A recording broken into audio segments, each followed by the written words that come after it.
আপোনালোক সকলোৱে জানে যে আমি 9, 10 আৰু 11 তাৰিখে 3 দিন অসম চৰকাৰৰ 2 বছৰ উদযাপন উপলক্ষে কিছু জনহিতৈষীমূলক কাজ হাতত লোৱাৰ বাবে সিদ্ধান্ত লৈছিলোঁ।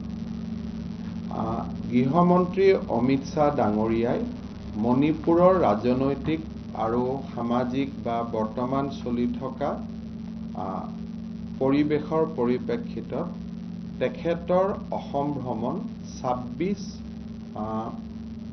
মেলৈকে পিছুৱাই দিছে আৰু সেইবাবে আমি এপইণ্টমেণ্ট লেটাৰ ডিষ্ট্ৰিবিউশ্যনৰ প্ৰগ্ৰেমটো 26 মে তাৰিখে কৰিম।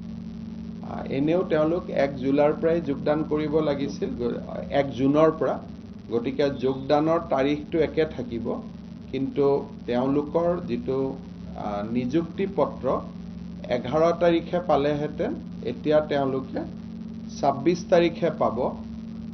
আগতে 11 তাৰিখে নিযুক্তি পত্ৰখন লৈ হয়তো কিছুদিন বেছি ঘৰত থাকিব পাৰিলেহেঁতেন, এতিয়া 4 দিনে থাকিব পাৰিব। যোগদানৰ ডেটটো একে থাকিব, 1 জুন। এপইণ্টমেণ্ট লেটাৰ ডিষ্ট্ৰিবিউশ্যনৰ অনুষ্ঠানটো 26 মে তাৰিখে অনুষ্ঠিত হ'ব। 11 তাৰিখে এপইণ্টমেণ্ট লেটাৰ ডিষ্ট্ৰিবিউশ্যন নহ'ব।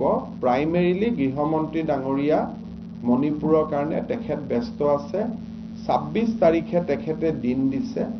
লগত আমাকো অলপ সময়ৰ প্ৰয়োজন আছিলে, কাৰণ ইমানবিলাক ট্ৰেন্সফাৰ, পষ্টিং, নিজৰ জিলা বিচৰা, ছোৱালীবিলাকক অলপ ভাল জেগাত দিয়া, বৰাক ভেলীৰ মানুহক বৰাক ভেলীক পঠোৱা, আমাৰো অলপ কাম আছিলে। আমি দিনে ৰাতিয়ে লাগি কৰি দিলোহেঁতেন, কিন্তু যিহেতু গৃহমন্ত্ৰী ডাঙৰীয়াই ৰাতিপুৱাই মোক ফোনত ক'লে যে মই এইকেইদিন নাহোঁ, 26ত আহিম। বোলো ঠিক আছে। জইনিংটো 1 জুনতেই আছিলে, গতিকে জইনিঙত কোনো খেলি মেলি নহয়।